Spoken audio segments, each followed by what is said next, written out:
예, 안녕하세요. 안녕하세요. 오늘 한국사를 만든 역사고전 제2차 고전학당은 역사고전입니다. 역사고전이고 제2강 시작하겠습니다. 1강과 2강은 주로 역사에 대한 설명이 조금 많을 겁니다. 그런데 이제 2강에서는 이런 걸 보게 됩니다. 자, 그냥 쭉 그냥 넘기겠습니다. 자, 1회, 2회, 3회 이렇게 돼 있고요. 4회, 5회, 6회. 저는 전통론에 하는 분들이 요 네 번째는 좀 많이 들어주시면 합니다. 자, 물론 이제 우리가 고조선 시대 또 뭐 역사서가 있을 수 있어요. 그러나 그것들을 제가 언급하지 않는 것은 제가 기록으로 일단 확인되는 것. 이렇게. 그래서 삼국사기에 보면 고구려에는 국초에 6위가 있었다고 되어 있어요. 6위. 6위라는 게 기본적으로 기록을 남겼다는 의미를 갖고 있으니까. 그런데 그 6위가 100권이라고 그래요. 그러면 권이라는 게 어떤 거냐. 우리 삼국사기가 50권입니다. 50권. 그리고 사마천 사기가 120권이에요. 그러면 사마천 사기는 대략 서기전 한 2400년, 500년 전부터 시작해서 한무제 때까지니까 약 2400년 정도 역사를 쓰고 있어요.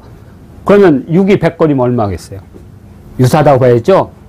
왜냐하면 권이라는 게 결국엔 두루마기이기 때문에 양은 비슷할 거예요. 그러면 고조선 2000년 역사가 담겼다고 우리가 유추를 할 수 있습니다. 근데 이제 이런 것들이 하도 고졸하고 오래됐기 때문에 이제 나라가 새로 바뀌고 그러면 그런 영광을 재현하고 싶어 해요. 바로 영양왕 때 수나라를 격파했잖아요. 그러면 그 영광된 역사를 기록하고 싶어 하잖아요. 그래서 그때 이문진이 신집으로 5권을 했다 이거죠. 그러니까 100권을 5권을. 그럼 여기는 핵심만 들어갔을 거예요. 그러면 그 이문진이라는 사람, 그건 실존 인물이에요. 오늘날 익산 이씨, 완주, 익산 이씨들이 바로 시조가 이문진이에요. 예? 왜냐면 아마 나라가 망한 후에 아마 그때 고구려 유민들과 함께 아마 익산으로 그때 익산으로 왔잖아요. 아마 그때 왔을 거예요. 이문진이 바로 신집, 고구려에 기록이 있고 또 고흥의 서기, 뭐 백제는 서기도 있었고 뭐 신찬도 있었고 뭐 있다고 해요. 근데 현재 우리 역사에서는 서기. 그러니까 아마 삼국사기에서 백제를 뺀 것은 누구나 다 알기 때문에 서기. 그죠? 서기가 있었습니다. 이때가 바로 언제냐? 근초고왕이 고구려를 깨서, 그죠? 고구관왕의 목을 잘라서 오늘 황해도까지 백제가 차지했던 가장 영광스러운 때. 이때 아마 백제 역사를 기록했던 것 같아요. 이때. 그리고 신라는 거칠부. 그죠? 거칠부도 왕족이에요. 왕이 될 가능성이 많은 사람입니다. 왜냐하면 내무랑의 5세손이가 4세손일 거예요.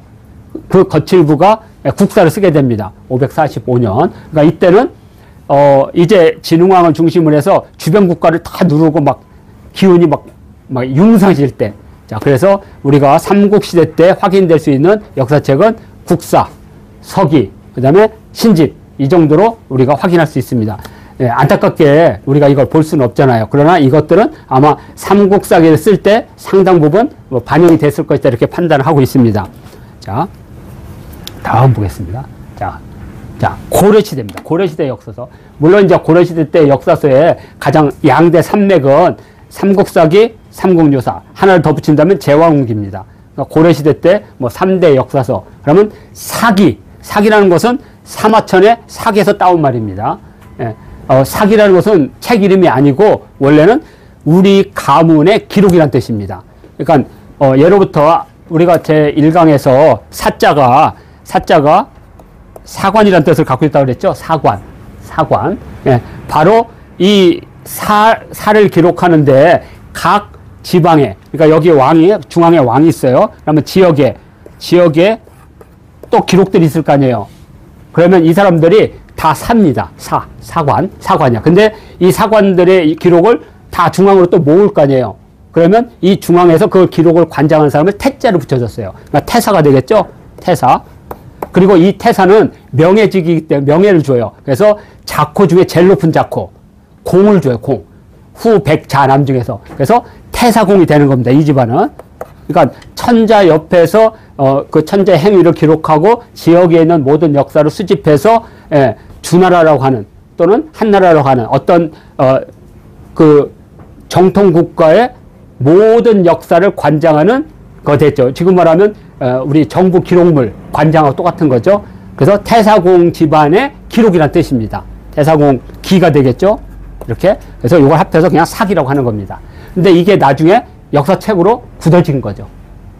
왜냐하면 자기 집안에서 전해내오는 기록을 가지고 나라에 바쳤기 때문에 이때부터 이런 방식의 역사가 만들어지게 되겠죠. 그러면 새로운 왕조가 들어서면 그 전에 왕조의 기록들 쭉 모아서 이렇게 쓰겠죠. 그러면 우리가 이 사마천의 사에서 요 사자를 붙여서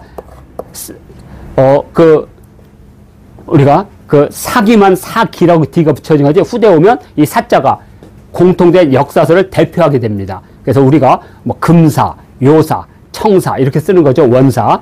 그 다음에 또 하나는 이전에 중국에는 서경이라고 있었습니다. 서경.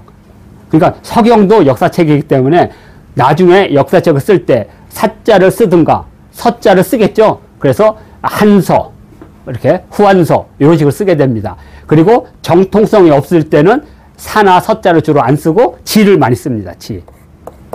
그래서 삼국지 이런 식으로 해서 이 삼국사기는 사마천의 사기와 같은 권위를 빌려다가 삼국의 역사를 썼다는, 어떻게 보면 이 고려의 정통성과 자부심을 여기다 표현한 거겠죠. 사기자를 쓴 거니까. 자, 그래서 이렇게 돼 있고요. 뭐 특별한 서지는 대략 1145년에 써 있고, 이 기전체라는 건 뭐냐면 왕의 일을 쓰는 것을 기라고 부르고 그 이후에 왕을 보필하던 여러 제후들이나 장군들의 기록을 전이라고 불러요. 그래서 여러 사람들의 전이니까 열전이라고 부릅니다. 그러니까 기와 전으로 주로 구성되어 있어요. 기와 전. 근데 이제 기와 전으로 구성되어 있는데 그 기를 이 사람은 이렇게 쭉 해서 그냥 쓰면 이것은 편년이라고 안 해요. 그런데 기록을 한데도 몇 년에 태어나서 몇 년에 뭘 했고라면 이것은 편년체적 성격을 갖는다는 거죠. 그러니까 예를 들어서 나라가 쓰면 원년 몇 년 뭐 일이 있다 이렇게 쭉 그러면 이건 편년체라고 그래요. 근데 이것을 왕의 기록과 이렇게 분류해서 쓰면 기전체라고 그래요. 근데 기전체에다가 편년체를 집어넣은 거예요. 그러니까 이 사기 이전에는 기전체라는 게 없어요. 그냥 다 편년이야. 몇 년에 뭐가 일어났고 뭐가 흉년이 왔다 사냥을 갔다 이렇게 여기에 기전체에다 이 편년체를 집어넣은 거죠. 그래서 우리가 동아시아 역사서의 기본 체제가 만들어지는 겁니다. 기전. 그리고 거기에 그러니까 예를 들어서 우리 그 조선왕조실록은 왕의 일대기예요. 그죠? 왕의 일대기 기죠? 자, 그런데 그걸 다 연도별로 썼어요. 그래서 이걸 편년이라고 부릅니다. 기전과 편년. 그리고 나중에 여기다가 이건 옳으니 그러니 이렇게 합니다. 그래서 이것을 우리가 강목 또는 동사 강목 또는 자칫 통감. 그래서 통감, 강목체라고도 부릅니다. 그러니까 비판에 들어가는 거. 글을 써놓고 여기다가 이놈은 왜 나쁜지, 왜 뭐한지 이렇게 해서 세 가지 체제가 만들어집니다. 그래서 우리가 강목체나 이런 것들은 주로 이제 언제 만들어지냐면 주자가 만듭니다. 주자가 역사를 평가하는 거죠. 무서운 거죠, 사실은. 있는 그대로 한 게 아니라 포평을 하니까. 그래서 이렇게 편년체와 기전체의 결합. 그래서 이것이 본기, 연표, 지, 열전 이런 것들 뽑아서 총 50권이다. 이렇게 보고 있고요. 자, 사기와 쌍병을 이루는, 물론 삼국사기는 존재하지 않아요. 원래는 삼국사였어요. 우리가 요사 금사처럼 사. 그런데 여기다 그 사기의 권위를 빌리기 위해서 조선시대 때 사기라고 붙여놓은 거예요. 그러니까 우리가 보는 사기는 조선시대 때 만들어진 거고요. 고려시대는 삼국사였습니다. 자, 그리고 유사라는 건 뭐냐? 남겨서 전해지는 일들입니다. 그러니까 요건 역사가 아니에요. 우리말로 하면 스토리입니다. 스토리. 그러니까 삼국사기는 되게 재미가 없어요. 편년으로 뭘 했다는 그냥 단순한 기록이지만 유사는 스토리를 모은 거기 때문에 우리가 옛날 이야기 좋아하듯이 유사라는 것은 그냥 그 말 그대로 옛날 전해 내려오는 이야기. 그러다 보니까 이련 스님이 주로 불교와 관련된, 그리고 불교의 대부분이 자기가 살아왔고 겪었던 것이 대부분 신라 땅이었죠. 이분이 이제 쉬운 말하면 다 경주 김씨들 다 후손이니까. 그래서 이련 스님의 그러한 주로 불교적인 용어를 갖다가 모아서 삼국에다가 유사를 붙인 겁니다. 그러니까 이 체제가 되게 산문체, 그러니까 우리가 말하는 수필과 같이 참 재밌습니다. 그래서 삼국사기는 딱딱해서 별로 한자 공부에 도움이 안 되고 삼국유사는 되게 공부에 도움이 됩니다. 자, 그리고 이 삼국유사가 특별히 우리에게 관심을 갖는 것은 삼국사기에는 단군에 대한 이야기가 다 하나만 나옵니다. 그게 뭐냐? 평양이 옛날에 선인 왕검의 땅이었다. 선인 왕검의 땅이었다. 이거 딱 기록 하나입니다. 왕검지택 이렇게 씁니다. 이렇게. 그래서 우리가 공주 댁 할 때 그 댁은 집을 말하는 게 아니에요. 지역과 가문을 말하는 겁니다. 택. 그래서 만약에 택중원이라고 썼다 이거죠. 택중원. 그럼 이것은 뭐냐? 중원을 지배했다 이렇게 쓰는 겁니다. 택중원. 예. 그러니까 우리 시골에서 공주 딱 하죠. 그러면 그분 어디서 오신 분이에요? 공주에서 시집 오신 분이에요. 그러니까 댁은 낮추는 게 아니에요. 되게 높인 말이었습니다. 그때 당시는 그걸 지배하는 권위를 인정한 게 댁이에요. 댁 또는 택 이렇게. 그러니까 우리말로는 댁 그리고 한자로는 택 이렇게. 그래서 그런데 삼국유사에서는 그 고조선의 이야기를 담음으로써 그 역사를 우리가 알 수 있게 만든 그건 공은 높이 쳐야 된다는 거죠. 자, 그 다음에 자 이제 제왕 운기입니다. 이게 되게 재밌는 게요. 삼국사기는 다 편년체입니다. 몇 년에 보니까 재미가 없어요. 근데 역사적 고증에서는 되게 중요하죠. 그게 맞는지 안 맞는지. 근데 삼국사기는 역사관은 다를 수 있어요. 되게 사대적일 수 있어요. 그런데 거기 있는 기록들은 나중에 신라나 백제나 고구려의 금성문이 나왔을 때 연도가 정확하게 일치해요. 그러니까 1945년도에 뭐 이렇게 썼는데 이 사람이 좋게 평가든 나쁘게 하든 그 해에 있었다는 건 정확한 거예요. 그죠? 예. 그러면 그 역사서의 가치는 인정되는 거죠. 그 대신 시각에 문제가 있다 이렇게 우리가 비평할 수는 있습니다. 그런 면에서 운기는 뭐냐? 유사는 아까 스토리라고 그랬죠. 운기는 뭐냐? 노래예요, 노래. 그러니까 이것은 어떤 의도냐? 유학자들에게 역사를 이해하고 배우려면 편년체를 누가 외워요? 스토리를 어떻게 외워? 못 외우죠? 그러니까 어떻게? 노래 형태로 해서 만들어 놓은 거죠. 근데 이때쯤 되면 어떠한 그 천하 질서를 독립된 우리의 질서로 보지 않고 동아시아를 하나의 질서로 보니까 동아시아의 질서의 축을 중국으로 본 거죠. 그리고 그 질서 축에 맞도록 돌아가는 이 정치적 현상. 지금 말하면 포스트 미국과 같은 거죠. 미국이 물론 지금 미국은 일극체제가 아니죠. 이미 중국이 대체로 떠올랐고 러시아도 다시 지금 그러니까 지금 어떻게 보면 EU까지 하면 3극, 4극체지만 그래도 미국 중심이죠. 1극체제. 그러니까 지금 전 세계는 미국 중심으로 1극체제를 유지하느냐, 이게 깨지느냐, 이 과정이라면 이때는 이제 중국 중심의 1극체제가 서서히 완성되는 과정입니다. 그렇게 되면 어떻게 되느냐. 모든 나라들은 독자적인 천하를 가지려고 하지 않아요. 뭐냐. 중국을 먹으려고 하겠죠. 그래야지 자기가 1극체제 중심이 되니까. 예. 그러니까 1극체제의 중심을 한족이 가졌다가 이제는 요때쯤 되면 거란족도 가지려고 하고 여진족도 가지려고 하고 몽골족도 가지려고 하고 만주족도 가지려고 그리고 우리는 안 가지려고 했죠. 아무튼 그래서 이 제왕운기의 특징은 상권이 중국입니다. 그러니까 이것을 나쁘게 볼 수도 있고 그때 정치 체제로 볼 수가 있습니다. 이때는 이미 중국 중심의 일극체제가 만들어지는 겁니다. 왜? 이따가 원나라니까. 그죠? 예. 그러니까 원나라였기 때문에 일극체제라고 하는 것에 대해서 벗어날 수가 없는 거예요. 사고방식이. 예를 들어서 나라가 망할 때쯤 세력이 교체될 때쯤 되면 판단을 하는데 이때는 워낙 강력한 그러니까 몽골이 세계를 완전하게 지배하던 완전한 일극체제예요. 그러니까 여기서 이 세계를 벗어날 수가 없었다고 봐요. 지식인도. 그러다 보니까 앞쪽에 중국 그리고 뒤쪽에 한국. 그래서 두 개 체제. 그러니까 일극체제를 중심해서 독립된 동쪽에 우리가 있다고 하는 이 사고방식이 여기에 배었지 않는가. 그리고 여기에 바로 똑같이 삼국유사처럼 우리 동국도 그러면 우리 동국도 또 동국도 일극체제가 있어요. 왜? 우리보다 못하는 애들이 있잖아요. 여진족. 왜? 이런 애들.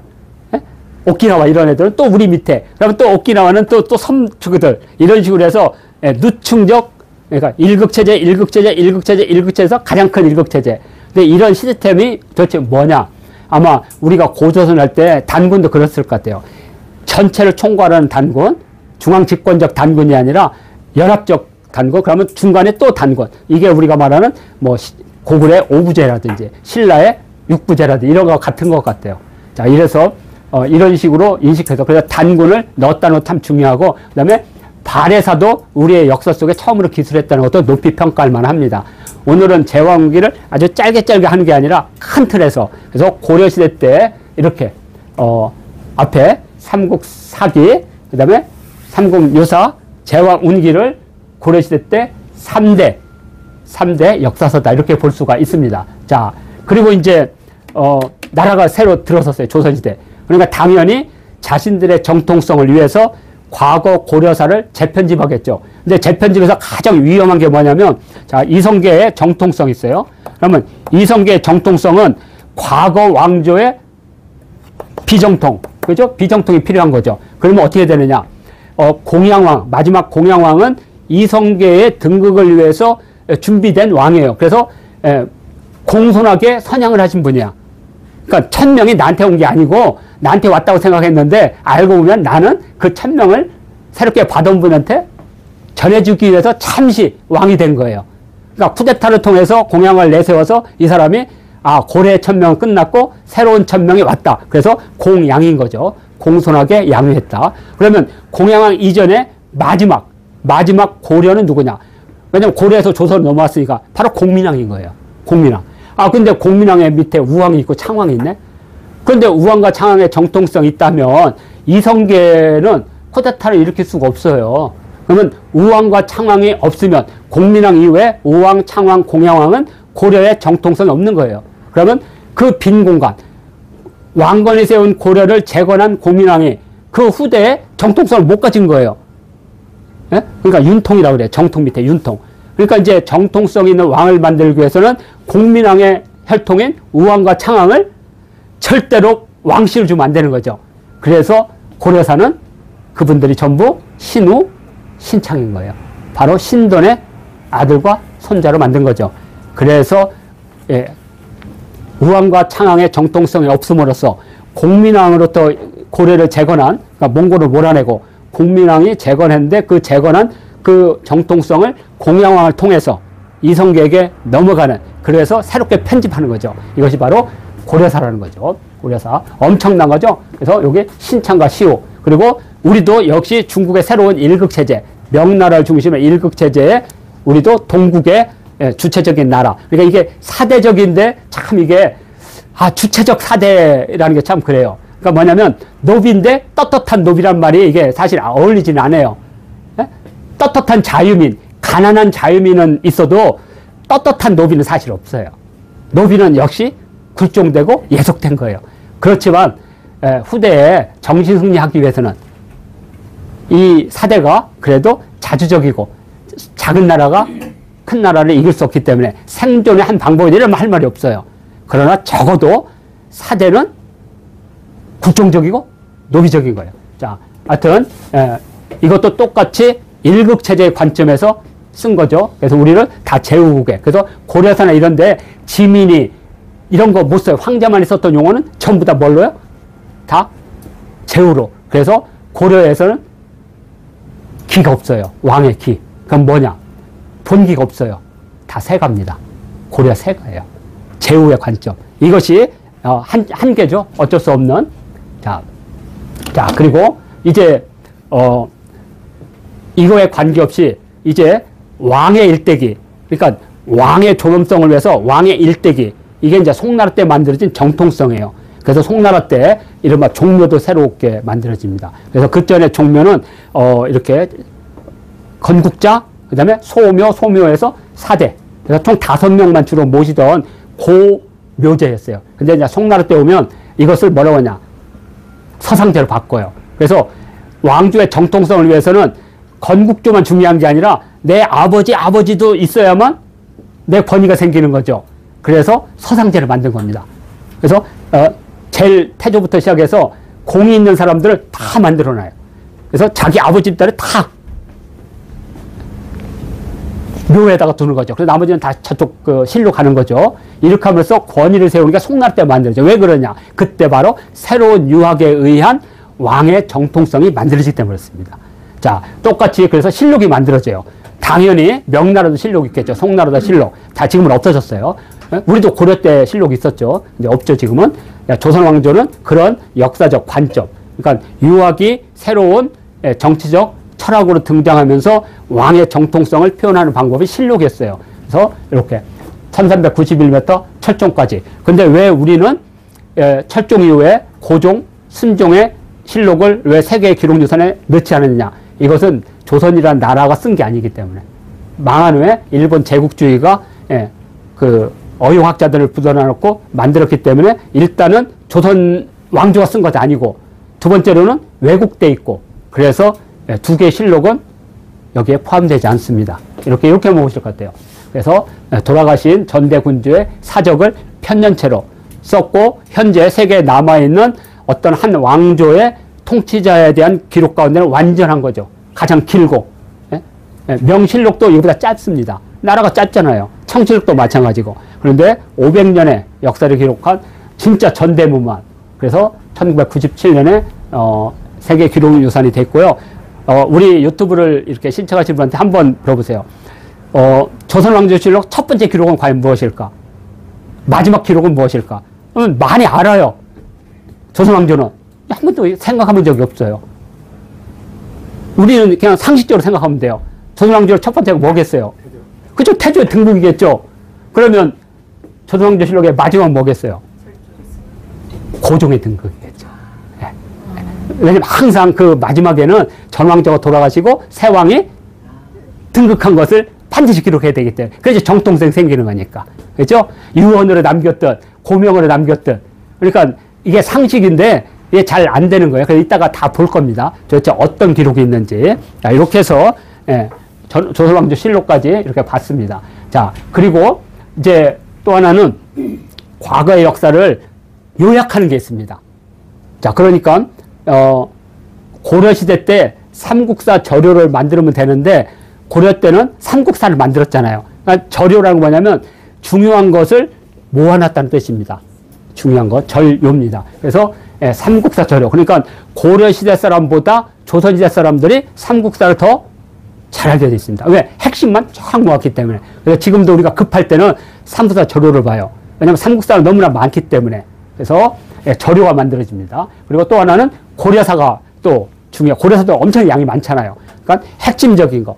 근데 문제는 이 두 개가 너무 중국적, 사대적 관점을 썼다는 거, 편집했다는 거, 이 한계를 벗어난다면, 우리가 다이제스트라고 부르는 것, 이것은 아주 뛰어난 책들입니다. 그래서 이것은 어디서 나온 거냐? 중국이 역대 역사를 쭉 모았어요. 모아서 통감을 만들게 됩니다. 통감은 뭐냐면, 역사를 관통해서 임금에게 거울이 될 수 있는 역사적 사례를 모았다는 뜻입니다. 그리고 그것이 통치에 도움을 준다. 그래서 자치라고 불렀던 겁니다. 자치. 그래서 통감. 근데 이 통감이 너무나 많잖아요. 지금 번역한 게 한 130권 될 거예요. 그래서 이거 가운데 핵심적인 거 쭉쭉 뽑아가지고 모아놓은 거. 그래서 통감 저료라고 그래요. 통감 저료. 그러니까 우리도 똑같이 이런 저료의 방식에 의해서 우리도 삼국사 저료, 고려사 저료를 만든 겁니다. 이렇게. 자, 이렇게 보면 되고. 자, 그 다음에, 이제 통감이 있습니다. 통감. 이 통감은 여기, 자치 통감이라고 그랬죠? 사마광이 되게 보수적인 사람이거든요. 그런데 이 사마광이 역대 기록을 모아다가 임금에게 도움이 된다 해서 자치 통감을 쓰게 됩니다. 그래서 이 통감을 가지고 여기다가 시시비비를 가리겠죠. 시시비를. 그래서 이것을 뭐라 하면 강목이라고 합니다. 주의가 썼습니다. 강목. 그래서 강목체가 만들어지는 거예요. 강목체. 그리고 이걸 따라서 우리는 이렇게 우리 역사를 보고 동국 통감을 만든 거고, 요 자치 통감이 동국 통감을 만든 거고, 그 다음에 요 강목을 보고 뭘 만들었어요? 안정복이 동사 강목. 그러니까 동사 강목은 조선 후기 실학제했던 안정복이 보는 역사적 관점이 정확하게 들어가 있어요. 똑같이 서거정이, 쉬운 말하면 서거정과 우리 김시습은 그때 당시 친구자 천재였잖아요. 그 한 사람은 절개를 지켰고 서거정은 절개를 안 지켰죠. 하여튼 이 서거정이 천재였거든요. 그래서 세종대왕과 세조 때 가장 많은 책을 쓰게 됩니다. 그때 서거정이 그 당대 자기들의 지식인들의 사고방식을 결합한 게 동국통감이 됩니다. 동국통감. 그리고 조선 후기 실학자였던 안정복은 동사 강목을 쓰게 됩니다. 그래서 이 두 개가 자치통감과 자치통감 강목에서 나온 것이다. 이렇게 유래만 아시면 될 것 같습니다. 다. 그리고 이제 요게 아마 중요한데요. 여기 역사라는 게 있습니다. 역사라는 건 뭐냐면 우리 여러 역사 중에서 중요한 요체들을 뽑아가지고 가려서 편집한 거예요. 근데 이 해동 역사는 왜 중요하냐? 이때 우리가 동국이라 할 때와 해동은 좀 다릅니다. 동국보다 해동이 훨씬 더 자존감이 높은 용어예요. 해동이. 자, 그래서 우리 발해 동쪽에 해동의 역사를 모았는데 왜 중요하냐? 이게 이제 고중학적 실체로도 중요하지만 이게 최초의 우리 말하면 판매용 단행본이라는 거죠. 그걸 원래 기획한 거예요. 근데 돌아가셔서 못 썼어요, 자신이. 그래서 아들이 편집한 거고, 우리 말하면 뭐 한국 통사를 썼다. 그러면 이게 국가에서 쓴 역사책이 아니고 개인의 역량을 가지고, 그러면 이건 뭐냐? 이제 역사도 개인이 편집해서 널리 보급하는 시대가 온 거죠. 그래서 이 안에는 정말 되게 재밌는 애들이 많습니다. 그래서 이걸 유서라고 합니다. 유서라는 건 뭐냐면 막 질이든 어떤 여러 책들에 있는 것들을 뽑아서 내가 보고 판단하면 옳다고 하면 다 집어넣는 거죠.